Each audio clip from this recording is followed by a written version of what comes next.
Hi, I'm Michelle Giglio. First, I'd like to thank Asaya, Gary, and Nomi for the invitation to speak here today.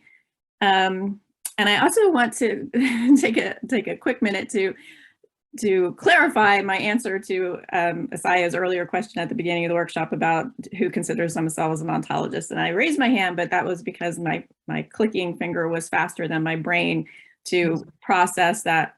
I feel like I'm an ontology developer, but I don't feel that I would be able to call myself an ontologist. So I'll just clarify that there. That's a good definition. I didn't think I included both ontologies. I mean, ontology developer and ontologist. Okay. Okay, so I'm going to tell you today about some work that we've been doing as part of something called the Common Fund data ecosystem.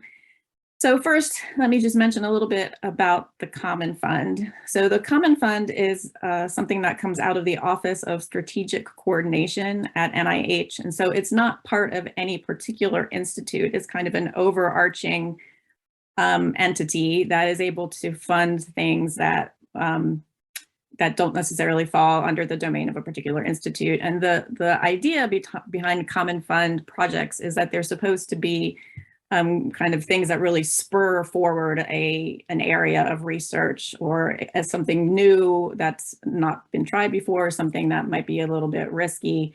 And the core ideas behind what Common Fund projects should be is that they should be transformative, catalytic, synergistic, cross-cutting, and unique. And one of the limitations regarding Common Fund projects is that they have a 10-year funding limit. So after 10 years, the project must move into to some other mechanism for getting their funding. So next slide, please. So there are a lot of Common Fund programs that have been funded. This represents current ones. There's also past ones as well. So there's a lot of really interesting stuff going on here. Next slide, please. But one of the shortcomings is that although most, I would say many, if not most of the programs that are funded by the Common Fund generate huge amounts of data, each one of them have data coordination centers specific to that project.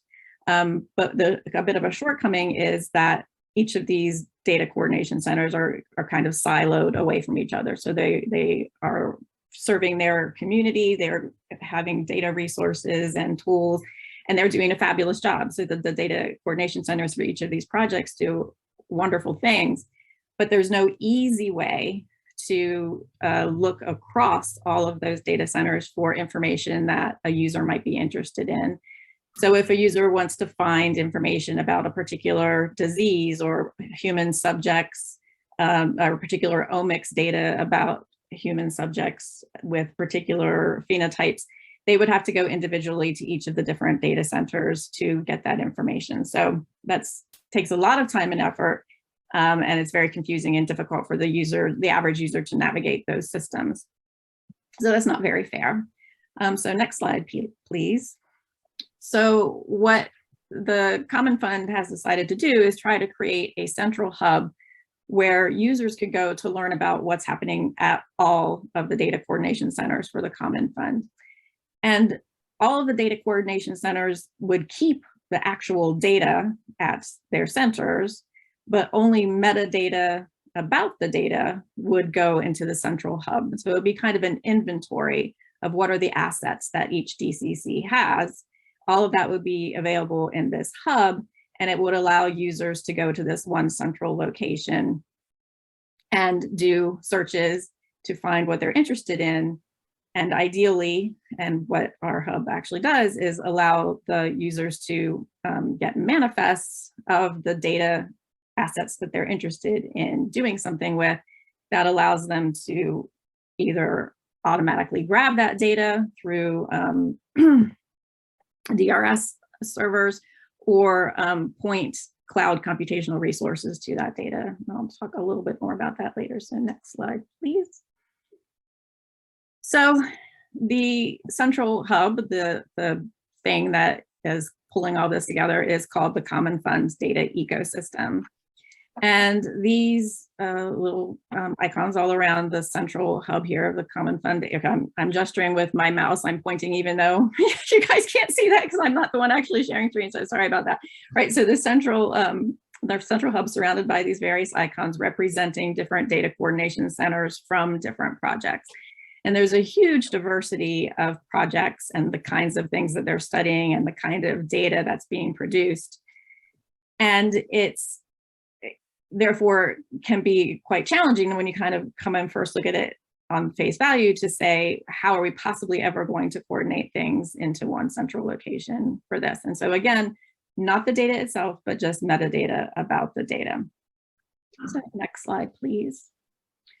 So as part of the project, we formed an Ontology Working Group to try to help us to see how we could apply existing standards in the community to tackle this problem and how we could, how will we scope things. So I'm the leader of the Ontology Working Group. There's lots of other people in the group too, and I have a list of all of them at the end. But I don't have to tell this group here how useful ontologies would be for this kind of work. So it was important for us to kind of scope what we were going to do, what we were going to try to accomplish with the CFDE. And what we wanted to do was figure out what types of metadata we needed to capture in the central hub in order to facilitate the average user to have kind of guideposts to where they could get more information, where they could get the data that was interesting to them, and actually help them to access that data and use it effectively. So we were thinking guideposts here. We're not trying to capture everything. We can't capture everything. That's not the goal of the CFDE. We don't want to duplicate everything that's in the DCCs. They're doing their thing. They're doing it really well. We're not going to be able to do it better than what they're doing, but we need to find a way to point users in the right directions and help them find what they want. So next slide, please. So we started thinking about what are the types of information that we're going to want to capture and what are the ontologies that we might be able to use to standardize the capture of that information. And so we started thinking about, well, what are the criteria we're going to use to choose an ontology? And it's a lot of the kinds of things that are part of the OBO Foundry principles of what makes a good ontology. We wanted it to be an ontology that was stable in the sense that it had reached a certain level of maturity, but it was still under active development, and that it would be responsive to our needs for new terms or things like that. We want it to be something that is actually used by some significant portion of the community. And of course, like, we would all talk about that we want it to be following the conventions that, the community has set. And ideally, if there could be mappings between those ontologies and other ontologies that might be closely related in content, that would be really helpful too. So one of the first things that we did was to survey the DCCs that were on board at the very beginning of this a couple of years ago, surveyed them on what they were currently doing with regard to capturing this information. So some DCCs weren't using any kind of ontologies at all. Other DCCs were using some ontologies for certain fields. And so we tried to start with what people were already using and see if we could reach consensus. We would evaluate the candidates that were kind of either what people were already using or things that people weren't using.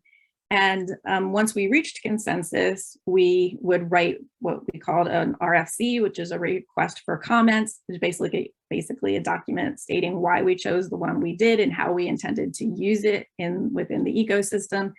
And then that would be circulated to the entire CFDE consortium, not just the Ontology Working Group, but everyone, to basically get sign off and buy-in.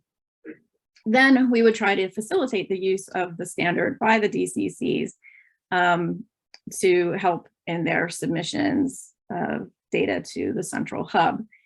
We also developed SLIMs for the ontologies. Sometimes we used existing SLIMs that were already produced by the different ontologies. Sometimes we made custom ones just for our needs. And those were more for the purposes of displaying the data on our central hub portal rather than for anything that the DCCs would do with data submission.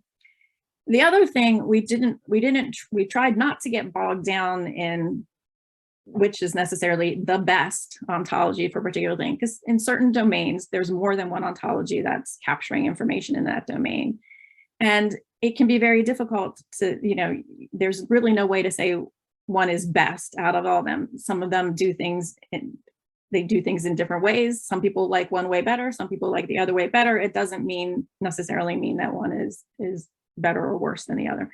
So what we wanted to do is we wanted to pick one that would work, just be pragmatic. We're going to pick one that works. We're going to pick one that's accessible and not, we're not in the business of saying, which ontologies are better than others. Next slide, please. Next slide, please. One sec. Okay.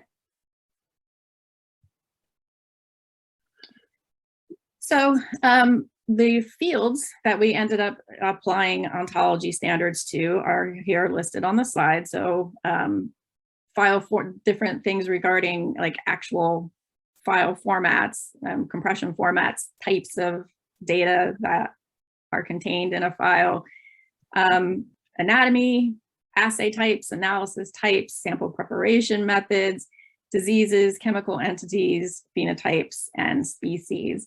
And over on the right, which of course is too tiny for you to even see at all, is the metadata model that we developed for use in the CFDE ecosystem. It's called the cross-cutting metadata model, or C2M2. And there's various fields in these tables where these metadata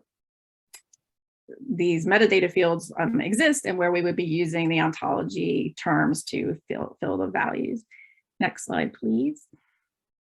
All right, so we kind of saw this on the last slide, but here's a table showing all of the different metadata types and the ontologies or control vocabularies that we've chosen to represent them, and then the number of terms that we've used. So we see some ontologies we've used thousands, other ontologies we've only used tens or hundreds, but we're very pleased at how this process has gone in terms of the DCCs being able to submit data to our resource.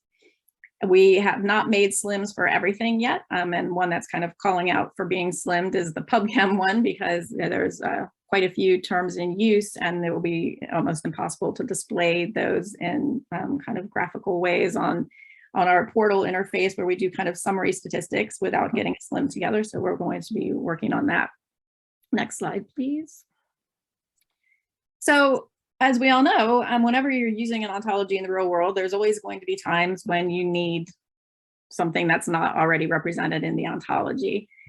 And this is to be expected. And we tried to school all of the DCCs in the fact that no ontology is going to have everything that you want. No ontology is perfect. There's an evolution of information over time.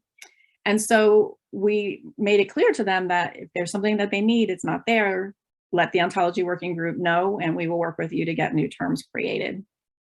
So we've done a lot of term development with OB, the Ontology of Biomedical Investigations, and we also needed some terms that involve data types and file formats, which we are using EDM for. In this case, though, EDM is not making releases particularly frequently. So we ended up needing to have kind of an interim solution for the terms that we needed.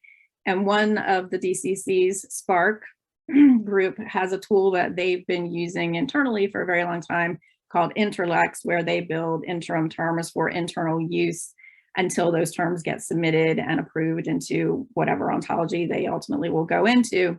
So what we've done is made interim terms in the Interlex system for the new EDM concepts that we need, and are using them internally at CFDE, but they're treated the same as other like official released EDM terms are treated.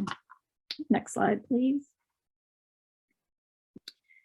So one of the things we also are working to deal with is the idea of consistency. So I think we all recognize that even when people are using the same ontology, so 10 different DCCs using the same ontology, they will not necessarily choose the same terms to use for the same kind of entity that they're annotating. And in fact, even within a group, you can see that there's not necessarily consistency. So one of the tasks that we were charged with at our organization was to harmonize and submit the data for the Human Microbiome Project to our CFDE hub. So we were the Data Coordination Center for the Human Microbiome Project, which ended several years ago now, maybe 4 or 5 years ago now, the HMP ended. It was a Common Fund project that reached the end of its 10-year lifespan. And so the funding ended. We have still been maintaining the web resource that gives people access to the data since the funding ended. But there's been no ongoing development. So, but even within our HMP group, there was 4 different curators working on putting together the metadata for submission to the CFDE portal. And even within those 4 curators, we had inconsistencies when they were faced with the exact same kind of file output of information in a file, that they would choose different terms in the different ontologies. So clearly that's not good. So we put together some internal consistency guidelines for HMP so that we were submitting consistent stuff to the central portal. But then of course we need to start looking across all the different DCCs to see how they are using the terms and whether we can increase consistency there. And we've really just started that process now. Next slide, please.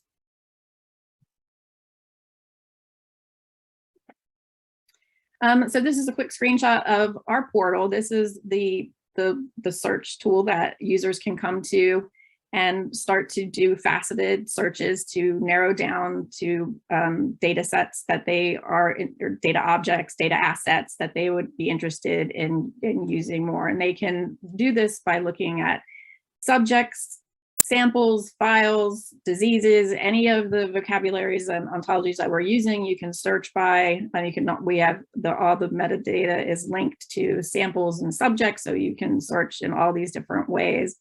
Next slide, please. And so right now we have 11 DCCs that have contributed data to the central repository. So all of these groups are represented. Next slide, please. And we can see some counts. This is kind of overlaps a bit with an earlier slide, but we have nearly 4.7 file assets represented by their metadata in the central hub. So again, we don't have the actual data files, but we have metadata about those files that people can search and then know where to go to get more information.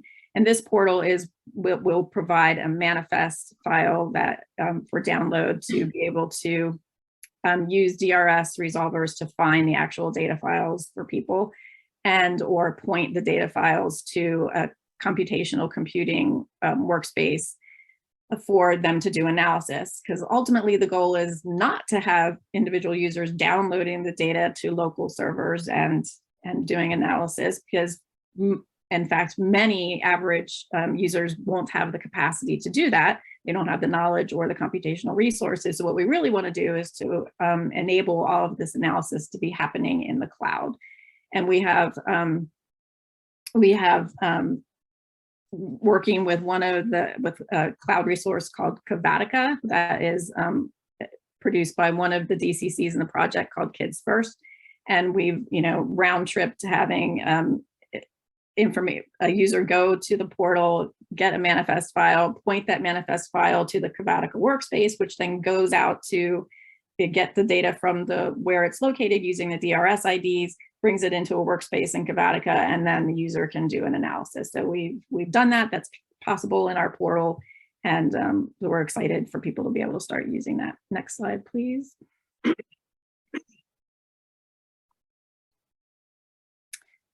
So as I said, we are working now to kind of get inter-DCC consistency going.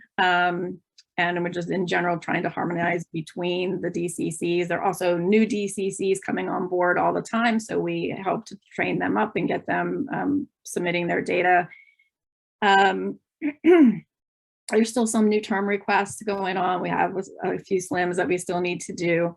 And we're also starting to assess, you know, what else can the Ontology Working Group do for this ecosystem moving forward? And we also starting to work with another group that's part of the CFDE called the Knowledge Graph Working Group.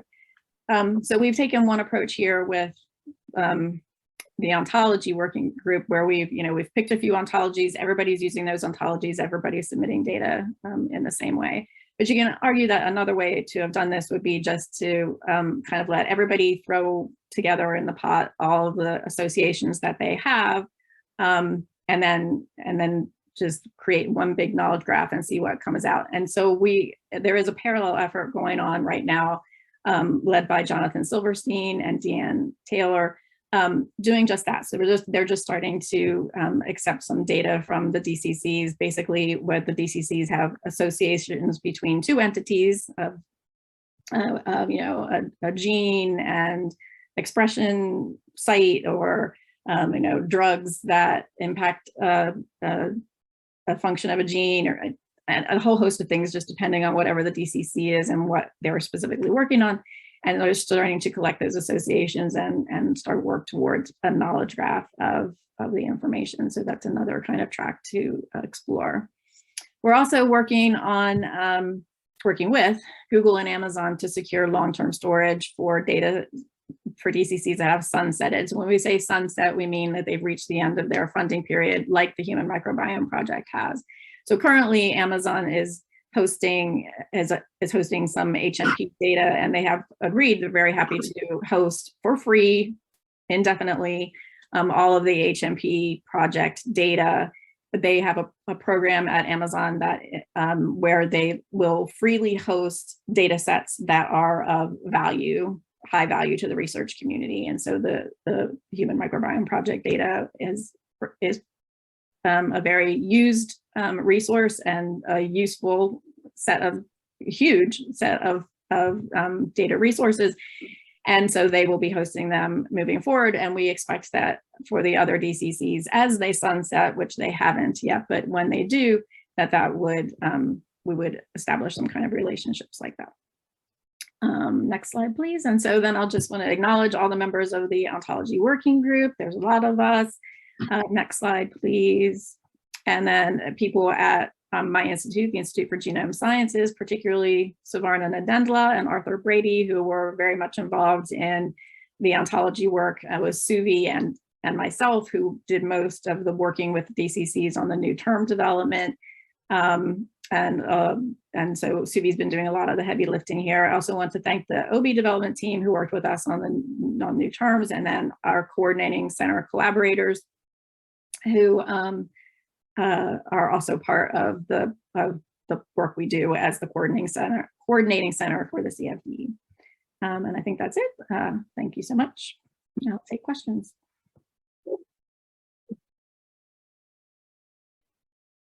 So yeah, we have 5 minutes questions.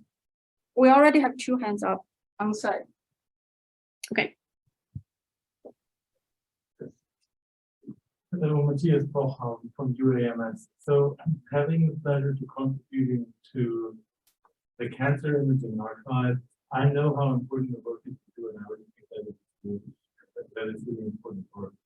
I have one question. From listening to the presentation today, would I be completely wrong to say that most of what you use from those ontologies is the underlying vocabulary? To put it otherwise, that we mostly use lexical components of those ontologies? Yes, I mean, so you're in the sense that you're saying we're not using the relationships between the terms to do anything in the portal. Yes. Then yes, that's correct. So we're just using the terms as yes. Yes. Answer is yes. Sorry. Let me ask a quick follow-up question. Okay. So do you think that for the data consistency, those relationships and the accents might be useful for what you're doing? Yes, absolutely. They definitely would be. And that would be a natural kind of next step to take in how we proceed with trying to integrate this data and really make use of the higher level reasoning that can go on when we take the relationships into account. But yes, absolutely. I think that would be wonderful. Thank you.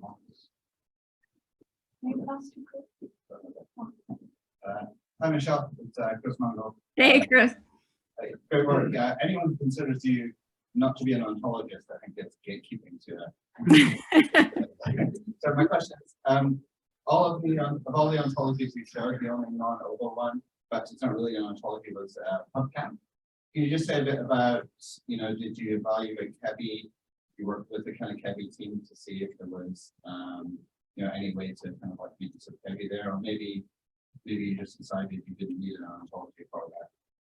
So yeah, we definitely talked about KEBI, and in the end, it really just came down to that a couple of our DCCs were already using PubChem, so it was kind of like none of the DCCs were already using KEBI, and they were using PubChem, and so it just was kind of a pragmatic decision. And Okay. yeah. Do we have time for one more question? Yes. Very nice presentation, thank you. This is Sivaram, by the way. So one thing I was a little confused about was, I think in one of your slides you said that you're not trying to make the ontologies interoperable, but you're looking at them more at the metadata level. Did I catch that correct? Yes. So in the following slides, you showed a lot of details about how you're making, you're trying to use very precise terms in the annotation. So it seems like you're getting into the more granular parts already with that. Yeah, no, we definitely want the DCCs to use the most granular terms that are appropriate for the assertions they want to make. And we do slim them. So we created slims, or like I say, we used slims that might have been already available. But the slimming was really only for display on the portal, where we need to kind of show sort of summary level things or compare across DCCs. But we absolutely want people to submit things at the most granular level they can. Sorry, did I answer your question? I was having a little trouble hearing what you were saying, so I might not have gotten it all. Yeah, I think I get the sense of it, but it's a kind of like, how do you stop there? Just being at the metadata level and not getting to the more detailed granular levels when you're doing this kind of thing. Yeah, so different. Yeah, we tried to kind of strike a balance between what we thought that would be easily achievable by the DCC. So, I mean, most of the DCCs people who are actually preparing the data, they don't really have ontology knowledge. And so we tried to make it as simple for them as we could. Yeah, it's messed up the format. Okay. Thank you. Okay, sure. Interesting.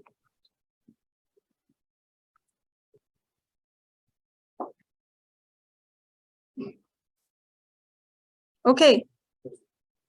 Well, one question. Okay, one thing on the chat. Jade, you want to speak up? Yes, hi.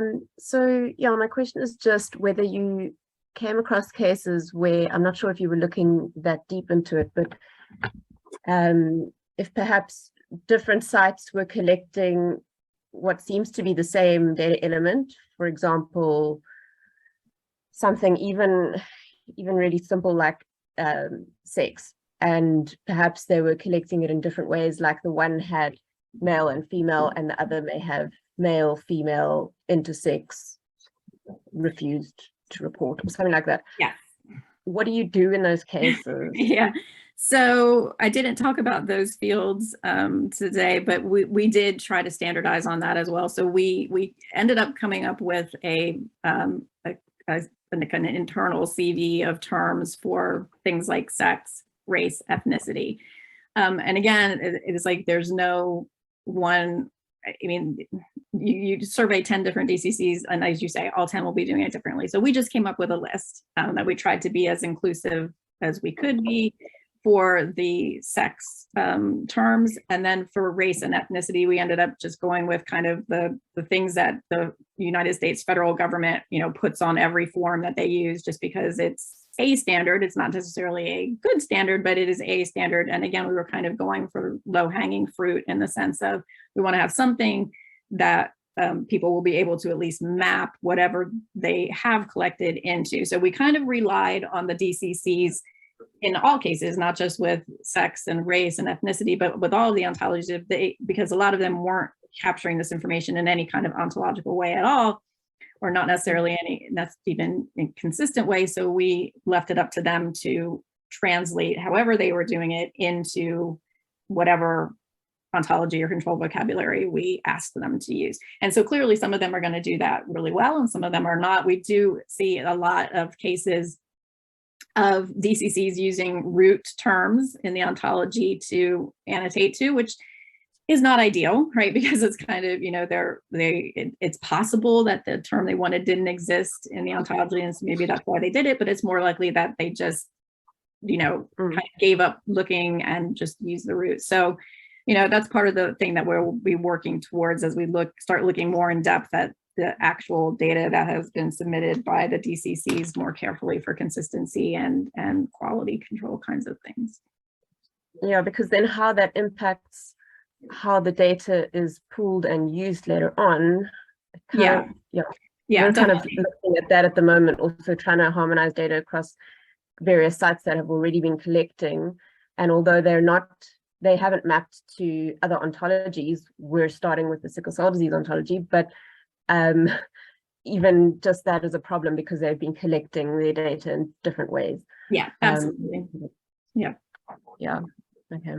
And one advantage, one advantage we have is that we're not actually going, or at least our initial goal, and it might be a later goal, but our initial goal was not to actually do any, so not so much like analysis of the metadata that we're collecting, but really just to use it to be pointers to users. So like basically if we can tell a user, yes, this file is of interest to you because it's linked to these 3 different, metadata values, that's kind of what we wanted to get to. And when we start doing actual analysis of the metadata to try to learn information about things that might be related to each other, then it will be a much bigger deal.